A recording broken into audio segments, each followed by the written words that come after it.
may pinasang resolusyon, approve na. Resolution number 892. Ang nag-sponsor mismo ng resolution ay si Speaker Bujidi, Majority Floor Leader Sandro Marcos, Minority Floor Leader Marcelino Libanan. Ano ang nakalagay dito sa Resolution 892? Alam niyo kung ano mga kabunyog? Ang dami. Ang daming dinesisyonan dito sa resolution na to.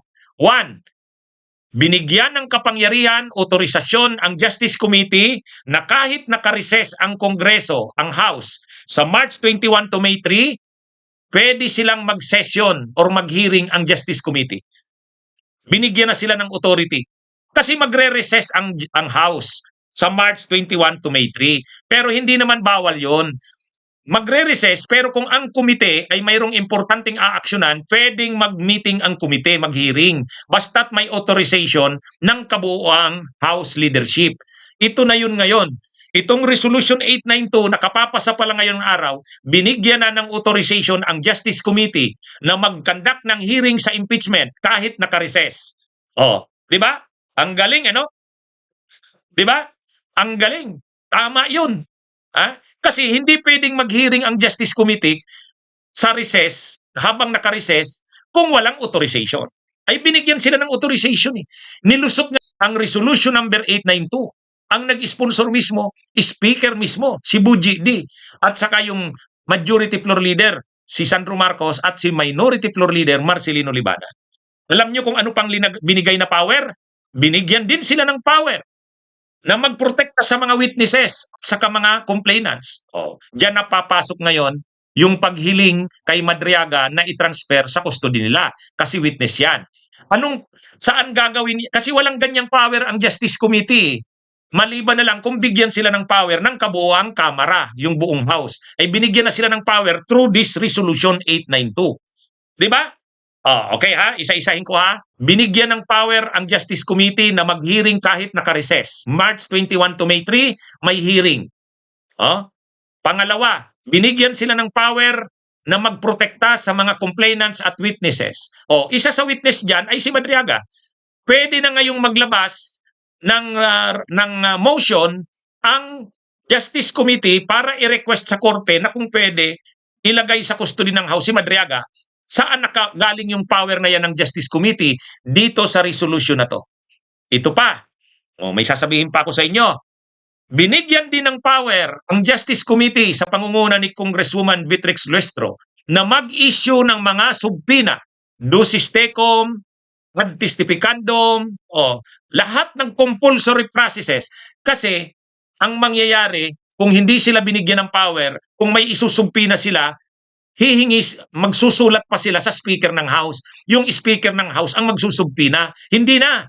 Binigyan na ng power ng House ang Justice Committee. Kayo na ang magsumpina kung sinong gusto nyong isumpina. Ad testificandum or ducis tecum. Ano ang ducis tecum na sumpina? Kung may mga dokumento tulad ng bank records ni Sara, gusto nyong isumpina, may power na kayo niyan. Kung may gusto kayong ipatawag, halimbawa yung asawa ni Sara Duterte, si Manscarpio, ipatawag, pwede yun. Subpina ad testificandum yun. So napakaraming powers na binigay kay Congress sa Justice Committee ngayon dahil sa Resolution 892.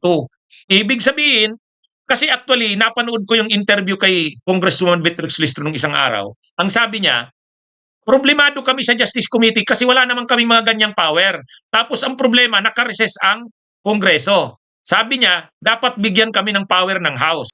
Ito yung mga nasa Resolution 892, mga kabunyog, mga kababayan. So ano na ito? Ibig sabihin, kahit naka-recess ang Kongreso o ang Kamara, March 21 to May 3 ang recess nila, maghihiring ang Justice Committee. Sakripisyo rin ito sa party nila eh. Dapat sana naka-recess sila. Ang iba dyan, nagbabiyahe, ang mga kongresista nagbabiyahe sa kung saan-saan, sa ibang bansa. Pero nag-commit ang komite ni Congresswoman Beatrix Luestro, hindi, magtatrabaho sila. Kasi kailangan eh. Kailangan. Kasi mahabang proseso ito. Kasi papakinggan yung mga testigo, ipe-present yung mga ebidensya. Pero hindi nila pwedeng hindi pakinggan ang mga testigo. Hindi nila pwedeng hindi tingnan ang mga ebidensya kasi proseso yan.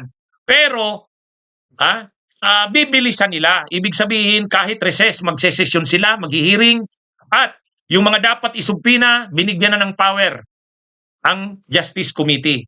Yan mga kabunyog. Kaya kaya ngayon handa na ang Justice Committee, didesisyonan nila kung yung dalawa bang abogado, si Puwa sa si Monsayak, papayagan nilang maging part ng abogado ni Sara, didesisyonan yan. Pangalawa, magpa-file na ba ng motion para hilingin sa korte na i-transfer ng custody si Madriaga? Ayan, ano na yan, didesisyonan na yan. Isusumpi na ba ang mga bank records ni Sara, Salen at iba pang mga bank records pati kay Man Scarpio? Ipapatawag ba si Man Scarpio, sumpi na, ad testificandum? Yan yung mga kabunyog.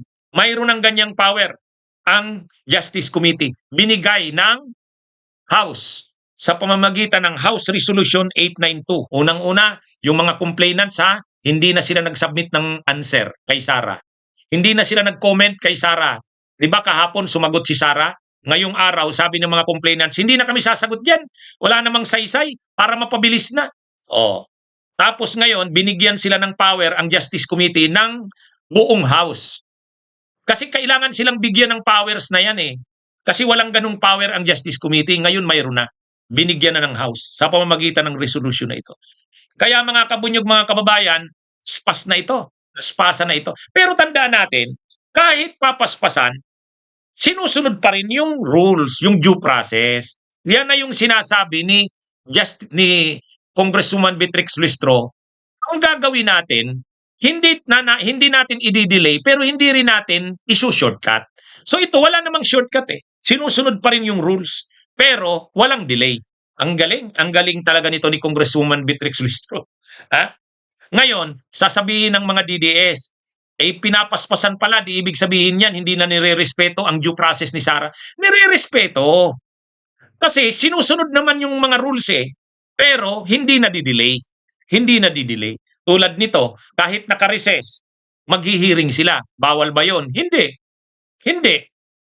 Bigyan ko kayo ng isang halimbawa. Naalala nyo ang Senado noon, inaresto si Duterte noong March 11. Anong ginawa ng Senado noon? Kahit nasa campaign period, nangangampanya, naka-recess sila, naka-recess. Si Amy Marcos nagpatawag ng hearing, investigation in aid of legislation, yung Senate Committee on Foreign Relations. March yun. March. Pagka-aresto kay Duterte, kaagad-agad nag-convince si Amy Marcos. Bakit pwede yun? Basta't pinayagan ng leader ng liderato. Ito naman yung speaker na mismo, yung majority floor leader, minority floor leader ang nag-sponsor ng resolution Kaya pwede ito. Ngayon, anong mangyayari niyan mga kabunyog, mga kababayan? Ang mangyayari nito sa susunod na mga araw, medyo mapapahaba yung hearing nito. Simula March 21, kahit naka-recess ang Kamara, hanggang May 3, recess ang Kamara, pero yung Justice Committee ay maghihiring. Siguro magbe-break lang sila dyan sa panahon ng Holy Week, babalik na naman sila dyan, sabihin natin April 8. Tapos mula April 8 hanggang katapusan ng April, hanggang May 3, maghihiring ang Justice Committee. Sa tingin ko, tatapusin ng Justice Committee ang hearing sa mga ebidensya at testigo buong April. Yung panahong naka-recess ang Kamara, ang Justice Committee ay magsesesyon, maghihiring.